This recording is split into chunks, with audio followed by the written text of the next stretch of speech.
Olha, esquece tudo que a gente costuma pensar sobre mandato presidencial. Hoje a gente vai mergulhar na história da presidência mais curta da história do Brasil. É uma trama de só 72 horas, viu? E tem de tudo: intriga, conspiração e um golpe que, em tese, era para salvar a democracia. Vamos entender isso. É isso mesmo, não tem nenhum engano no número. A gente está falando de um mandato que começou numa sexta-feira e na segunda já tinha acabado. Foram só 3 dias, de 8 a 11 de novembro de 1955. Bom, e aí fica a pergunta, né? Como é que pode? Como é que o líder de uma nação assume o cargo e é deposto no tempo de um fim de semana? Para entender essa história, a gente vai precisar montar as peças desse quebra-cabeça político que é, sinceramente, inacreditável. Primeiro, a gente precisa voltar no tempo. Vamos lá para 1955. O Brasil, naquela época, vivia um momento de turbulência política extrema. A tensão era quase palpável no ar em todo o país.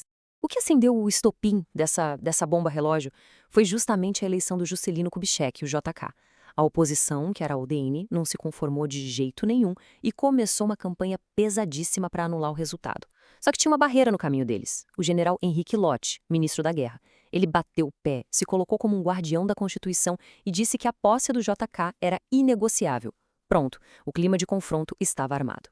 E aí, bem no meio dessa confusão toda, o destino dá uma rasteira. Acontece uma coisa totalmente inesperada que bagunça a linha de sucessão e joga um personagem novo bem no centro do poder. O então presidente Café Filho tem um problema de saúde sério e é forçado a se licenciar por tempo indeterminado. A Constituição era muito clara. O próximo na fila era o presidente da Câmara dos Deputados, um cara chamado Carlos Luiz. E foi assim que, praticamente da noite para o dia, em 8 de novembro de 1955, o Carlos Luiz se viu como presidente interino do Brasil. A presidência do Luiz, mesmo sendo interina, já começa com uma crise na mesa. Uma crise que, aliás, ele mesmo vai ajudar a piorar e que vai selar o destino dele em pouquíssimo tempo. O estopim dessa crise específica foi um discurso. Poucos dias antes, no enterro de um general, um coronel, o coronel Mamed simplesmente atacou a eleição do JK. Disse com todas as letras que era uma indiscutível mentira democrática. Para o general Lott, aquele era o cúmulo da insubordinação e precisava de uma punição exemplar, na hora. E é aqui que o confronto vira pessoal, direto. O Lott vai até o novo presidente, o Carlos Luiz, e exige que o coronel seja punido. A resposta do Luiz? Um balde de água fria. Ele se recusa, diz que isso é um assunto jurídico. Naquele momento, Lott percebeu que o Luiz estava do lado dos conspiradores. Como um teste final, ele oferece a própria renúncia. E o Luiz aceita na mesma hora. Agora segura essa informação, que é o que revela todo o jogo. A edição do Diário Oficial com o nome do novo ministro da Guerra já estava impressa antes da conversa final entre o Luiz e o Lott. Ou seja, a demissão não foi uma consequência da conversa, foi um plano.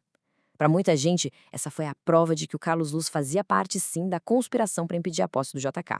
A demissão do general Lott foi a gota d'água. A reação dos militares que apoiavam a Constituição foi assim: imediata, decisiva, e mudou o curso da história em questão de horas. A reação foi tipo papum, imediata. Já na madrugada do dia 11 de novembro, o próprio general Lott lidera um movimento militar. As tropas dele ocupam pontos-chave lá no Rio de Janeiro não para tomar o poder, mas para, segundo eles, garantir o cumprimento da Constituição. Completamente pego de surpresa, Carlos Luiz e seus aliados fogem para o navio de guerra Tamandaré para tentar organizar alguma resistência de lá. Mas, com o presidente foragido, o que acontece? O Congresso age rápido e declara o impedimento dele. E a tentativa de fuga do Luiz termina de um jeito cinematográfico. O navio mal consegue sair da Baía de Guanabara e já começa a receber tiro de advertência dos fortes da costa, que já estavam controlados pelas tropas do Lott. Sem ter o que fazer, o Tamandaré dá meia volta. Era o fim da presidência de 3 dias.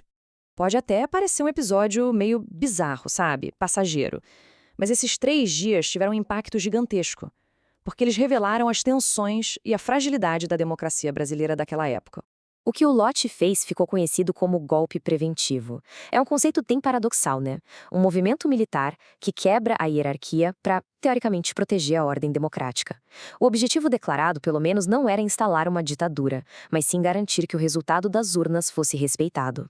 Essa tabela aqui resume bem o caos que foi aquele período. Em questão de meses, o Brasil teve 3 presidentes. Depois da queda do Luz, quem assume é o Nereu Ramos, que era o presidente do Senado.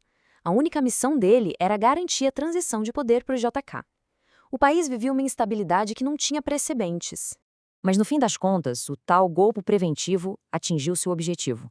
O general Lott conseguiu garantir a transição de poder e em 31 de janeiro de 1956, o JK finalmente assumiu a presidência. A democracia, pelo menos por enquanto, tinha prevalecido. E aí, no final, fica a grande questão, que ecoa até hoje. A ação do Lott, de fato, garantiu a posse de um presidente eleito democraticamente, mas, ao mesmo tempo, abriu um precedente perigosíssimo de intervenção militar na política.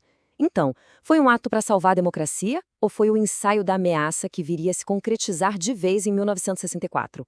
A resposta? Bom, a resposta ainda divide a história do Brasil.